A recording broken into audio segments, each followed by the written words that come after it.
Kings of War 3rd Edition Battle Report, Campaign Game 5, Abyssals vs. Salamanders, 2,300 points. The scenario was Invade. With the loss of the Battle of Knoxville, the forces of the Eye of the Abyss streamed through the portal into the Lizardmen homeland. Though depleted from the last battle, the Eye sent fierce units of Hellhounds and Abyssal Horsemen to punch through the Lizardmen lines. Kistha held back his mobile reserve at the Master Portal and sent a strong infantry force to contain the onslaught and push the forces of the Eye back.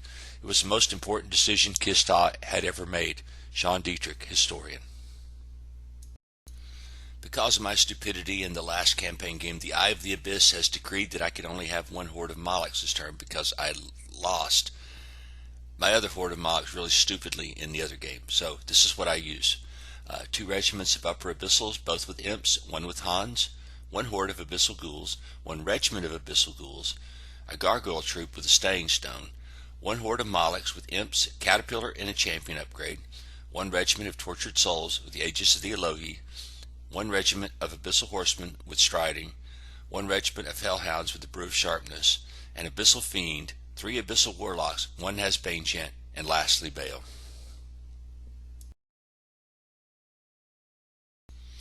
Alright, so the scenario was Invade. The terrain was set up to simulate the Lizardman homeland. There are 3 large swamps. That's what you see there, all level 0. There are 2 small hills, both level 3. One of them has the swamp in between them. There's also 2 sets of woods. One you can see underneath my ghouls, and there's another one on the left flank, I believe, with some geckos in it.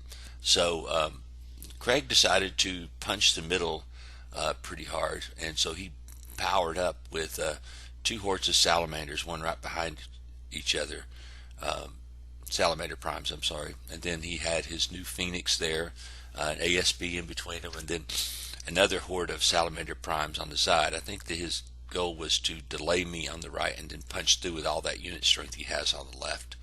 I had kind of set up hard left just because I knew that and that was mostly my infantry flank, so I didn't have a lot of speed over there. And so what I did though was I put Bale over there to kind of compensate for it. So I had Bale, a unit of Molochs, 1 of my Abyssal Warlocks, a horde of Ghouls, both units of Abyssal Guards, another regiment of Ghouls. The Hellhounds were hidden behind the hill, the Fiend was hidden behind the hill, and over on the far right I had my mobile strike force, and that consisted of yet another Abyssal Warlock along with the Abyssal Horsemen and the unit of Tortured Souls with the Aegis of the Elohi. Across from them was a unit of Lancers, a horde of Geckos, and I believe they had the Shard. But then I could say then the next was the couple of units of Salamander Primes, the Phoenix and ASB on the hill, I think another unit of Geckos. He had like 4 little units of Gecko Warriors to act as chaff for him. And the Lacheladons were spaced. One was on one end, one was on the other. And lastly, on this end, he had another unit of Salamander Primes. I won the role to go first, but I gave it to him because I like going second on the Invade scenario. Alright, so the Salamanders went first. The Lancers moved up a little bit and angled. The Geckos that had the Shard moved up to the edge of the woods. Right in the middle there was the Lacheladon and 2 units of Gecko Warriors, little troops of them, and both units of Salamander Primes moved forward, and that was it on this flank.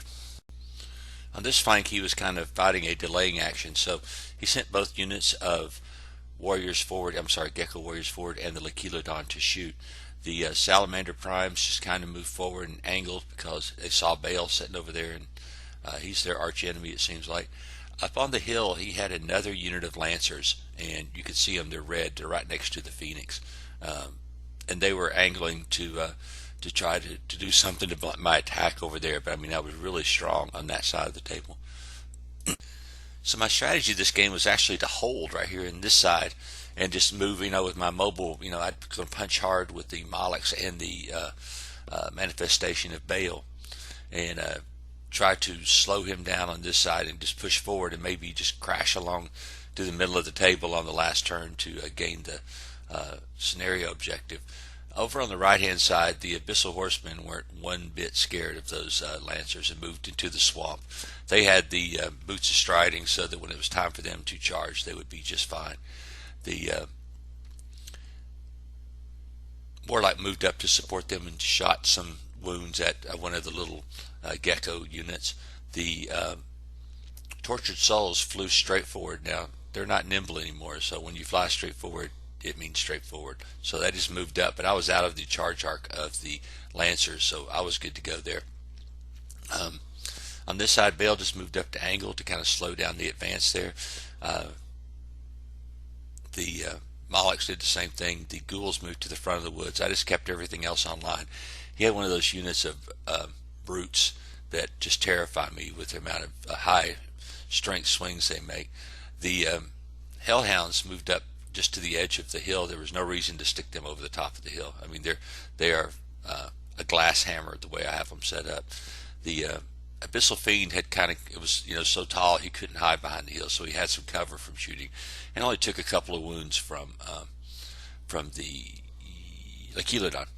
And the stroke of luck I had in this turn was that when his Lancers were on the hill, both Warlocks and the Manifestation of Baal could see them and let them have it with a whole bunch of fire bolts and lightning bolts and eliminated them in one go.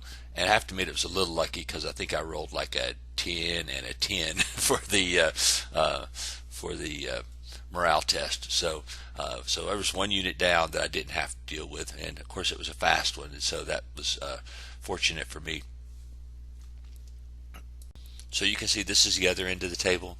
The Tortured Souls have moved up along the table edge and are preparing to flank his army. It'll take a while because, like I said, if they were nimble, it'd be really easy to do this, but since they're not, it takes a little bit more thought for them. But the Abyssal Horsemen moved into the swamp and just kind of basically dared anybody to do anything to them. You can see there, that's the Fiend with the green dice behind it. He's taken a couple of wounds, but he's facing a lot of stuff. I mean, the bulk of the army is right there. There's 2 hordes of Salamanders, the brutes, 2 units of gecko warriors, and I think he had some sort of you can barely see him in the woods here, some sort of gecko hero. I can't think of what their name is. This is Lizard Craig himself contemplating his next move. I just realized in none of my battle reports have anybody ever seen what he looks like. So here he is. He's getting ready to sow mayhem on my left flank, and let's see how it goes. So on this flank, he moved up his Lancers, just daring my Abyssal Horsemen to charge him so that he could charge him with the unit of Gecko Warriors. And you can see you see where my unit of Tortured Souls is. Like I said, without having nimble, they are not quite as good as they were the last edition, but I still like them. I got my Abyssal Fiend slightly too close to his lines, and so one unit of warriors, which I didn't even see, charged him in the flank. The other one unit charged him in the front, and the Lachilodon charged him in the front. I think they got him up to 7 wounds. I really wasn't all as concerned about it as I could have been, because I knew whichever unit charged him was going to be in deep trouble on the next turn. So that's where most of the action happened in this turn. He did some shooting over on the other flank and moved up to provoke some charges. I think he shot his Phoenix at my unit of ghouls up there. You can see the green dice way up in the top part of the table, and did a couple of wounds to them. But with the Abyssal Sorcerer standing right behind him, there was really no way that they were going to bolt this early in the game. So you can see up on this end of the table, he had brought his Gecko Warriors up to and made some angling shots to keep me from just basically being able to charge straight into things. The Salamander Primes moved up into the gap, and they're slightly angled, so Baal can't get their flank. You see the Phoenix moved down and did flamethrower the unit of ghouls there, and so did a little bit of damage to me, but I really wasn't all that effective. The big thing was taking the bunch of wounds on the Abyssal Fiend. I think I actually was broke on the first roll, but with the Inspiring, he was able to come back from that. And that spelled trouble for whoever was attacking him, because I would have a huge advantage in the counterattack phase. So my turn two, I went ahead and did sweep the Lancers from the battlefield, but I was able to turn toward his Gecko warriors and not be charged in the flank. But you can see now that my Tortured Souls have moved into position to flank charge something as well at some point. With the Abyssal Fiend surrounded, I charged the Abyssal Warlock into their flank of one of one of his units of warriors had taken some damage from my Abyssal Warlock, and so he charged them in the flank. The Abyssal Fiend went ahead and charged into the Lakelodon, countercharged, and then the Hellhounds just went ahead and swept into the flank of the other unit. And 3 really good rounds of melee, I was able to get rid of 3 units in one turn with no loss to myself. So I think I'm up 4 units now, because I have the I got rid of his other Lancers on the other end. So that's the way this end of the table went on this turn, and I was clearing him out pretty well, because I could tell you right now those Geckos are not going to stand up to Abyssal Horsemen very easily. So up on this flank in the middle, I went ahead and charged my unit of my regiment of ghouls that was wounded into the brutes, Croxagors, whatever the hell they're called, and that was just to delay them. I knew there was no way I was going to hurt them, but I did roll 2 wounds, which I was very impressed with, because that unit really is a crap melee unit. And the unit of the horde of ghouls went ahead and charged and killed one of the units of warriors, and I believe the Molochs went ahead and charged the unit of warriors, and that was getting rid of all the chaff that was in front of his units over there. So it's really, right now, I'm really pushing him back hard on both flanks, and kind of jammed him up in the middle a little bit. So my plan is working to perfection. Alright, you can see up here, he did charge his Gecko warriors into one of my Abyssal Guard units, and that was just to jam them up so that they couldn't double team something. But I had charged the Molochs and the horde of ghouls into his little unit of warriors, and my goal here was to push forward with the ghouls and then back up a die 3. Of course, I knew I was going to beat him unless I rolled snake eyes, and back up a die 3 with the Molochs so they could do their thing.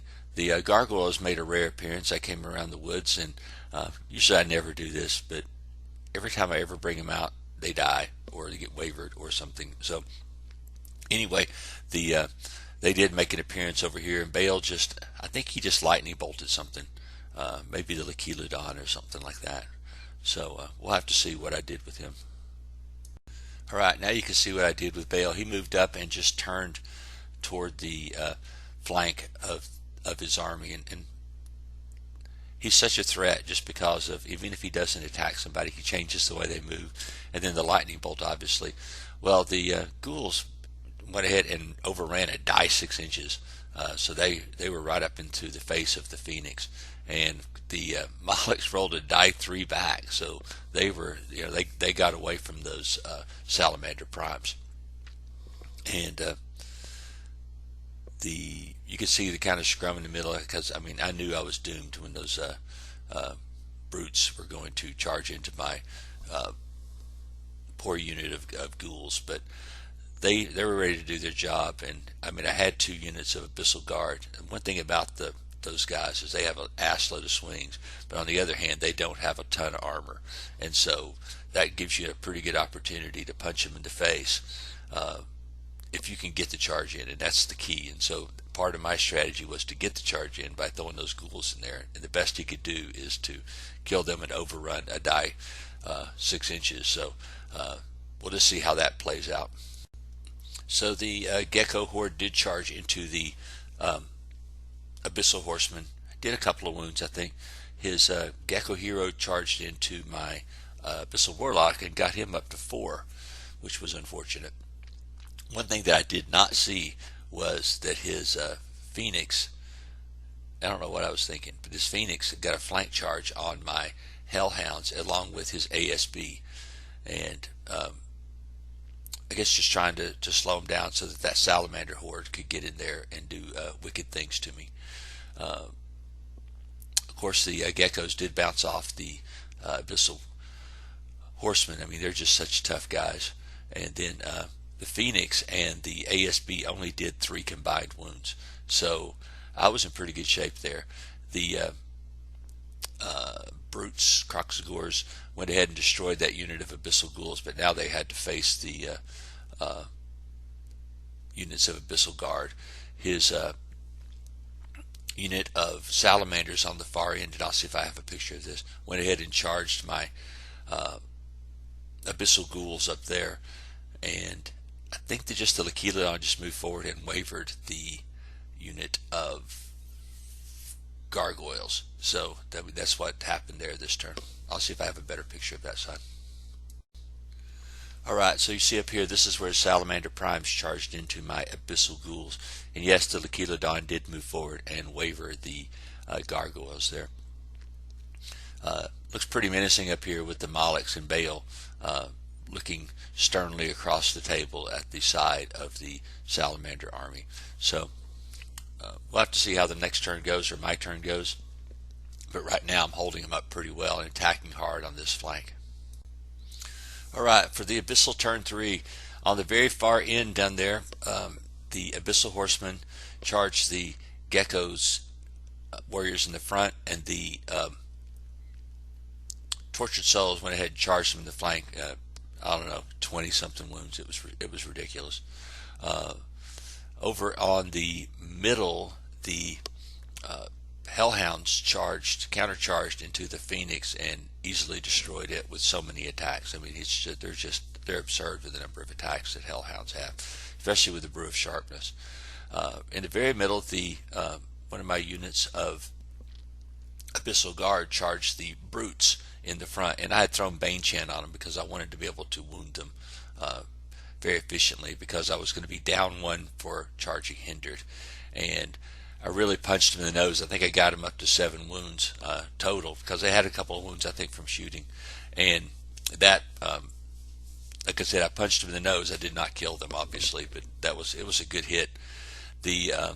On the end down here, I managed a rare triple charge, because the ghouls countercharged and they were centered up, and that allowed the Abyssal Guard to sneak in on one corner, and the Molochs to sneak in on the other corner. And with that amount of attacks, especially with the Molochs and the Abyssal Guard going in, I mean, it was absurd, and easily destroyed that unit of Salamander Primes. At this point, then Baal is ready to threaten the last couple of units on the table. So at this point, we actually just called the game, because there really was no way that he could win. Since I had nothing to stop him, he had nothing to stop me on his right flank at all. And my left flank, my Abyssal Horsemen were ready, the Tortured Souls were ready to charge into one of those units of Salamanders. And then Baal was, of course, he's standing back there with his eye upon everything, ready to see which unit needs to die on the next turn. So we just went ahead and called the game here, and we're just going to set up for our final battle for the Master Portal with the 3,000 point extravaganza with the Abyssals versus the Salamanders. What can I say about my army? I did everything. It did exactly what I wanted it to do. The mistake I made in this game, and it turned out not to be a bad mistake, was I messed my army list up, and I had a unit of Abyssal Ghouls, a regiment, and the Horde, and I didn't have enough models. So Craig generously let me borrow a base, and I just split the models up across the Horde base and the other regiment base. So I was able to go ahead and play and have painted models on the table. So that was weird that I made that mistake, because I think I was going to use a horde of imps or something that was, similar points, and it's just in the chaff roll, so it didn't really matter what I was going to use for that particular unit. So I'm thinking I meant to have something else there, or I could have had another unit of gargoyles. It didn't really matter. But the Abyssal Horsemen in this game were just wrong. They were so good. That's such a good unit. And the Hellhounds were able to take that flank attack and then turn around and kill that Phoenix. That was amazing. I just couldn't believe it. So the really didn't lose very much in the game, and I just kind of think that it came down to Craig was, I think if he would have had a unit of Salamander Primes on the far left to deal with the Abyssal Horsemen and the Tortured Souls, I think he would have been just fine. In this case, spreading out in the invade scenario might have been a little bit better idea than trying to punch through that swamp in the middle. Just because you can't, I mean, I was just doing the same thing. I was looking for gaps where I could move fast, and so that's why you see where I'm at, is that I've got over on the right flank, it didn't really matter that I could move fast because I had a flying unit and I had a unit with striding, and I know I can't march with units of striding if I pop it, but I could get to the swamp and counter anything because I have cover from shooting, and I'll use the strider to pop out and charge on the next turn. Over here on this right flank, I just had so much combat power. I mean, I was terrified of his brutes coming up the middle because I know how much damage that they can cause, and I really couldn't focus much shooting on them, and so that was something that they kind of scared me. Usually I could take them out pretty easy because their armor is not that good and their morale isn't amazing, so I've never really had them attack and hurt me. In this game, I mean, they got rid of that unit of ghouls, but they were in serious trouble with the Abyssal Guard standing there in front of them. Just because the Abyssal Guard has regenerate, and plus there was another unit of Abyssal Guard ready to take them out on the next turn if they happen to kill that one. So really most of the choice I had with them was to either shoot them or just feed them units, and I just chose to feed them units. I think that was the right move, especially the sacrifice of the Ghoul Regiment, because I knew you could only go a die 6 inches forward, and it'd be foolish actually to come out of the swamp because I didn't have any striding or caterpillar over there, and making me attack him in the swamp was the right move for him. I don't know what to say about how this game went. I mean, I got lucky on the first turn blasting his Lancers off the top of the hill. I don't know how strong that unit is, but I mean, I've had so much. I've never really concentrated my Warlocks and Bale into one flank, but I had two over here and one. But I mean, I used the Warlocks more like ASBs and to hold objectives and do stuff like that. And if they happen to kill stuff, that's great. But I mean, they are a significant threat. I mean, I charged this unit of chaff in the flank and killed it, you know, with a stupid Abyssal Warlock that cost 90 points. I just love them. I mean, I just think that's probably one. If you don't have, you know, if you're playing Abyssals, at least two. I mean, ideally three, because there's just so much they can do. It's kind of like the ogre heroes, you know, where they have a unit strength and they can break ranks and they do all this other stuff because of their unit strength. And they lose some nimble and some of the protection, stuff like that. But these guys have regenerate, so even if you whack them, you know, a few wounds, you know, they'll eventually come back from it. So anyway, this is going to be the end of this part of the campaign. Next week we have a 3,000 point mega battle. This is where the forces of the Abyss are going to try to take the Master Portal and take over the world. We're going to try to have something special set up, special scenario just for this one, and we'll think about it all week and try to get it all ready to go, get the terrain pretty, make sure we got plenty of painted figures out here on the table, and we'll go to it next week. As the door closes on this grim scene, the age of nightmares has arrived. This battle report was sponsored by Dunlap Games, www.dunlapgames.net.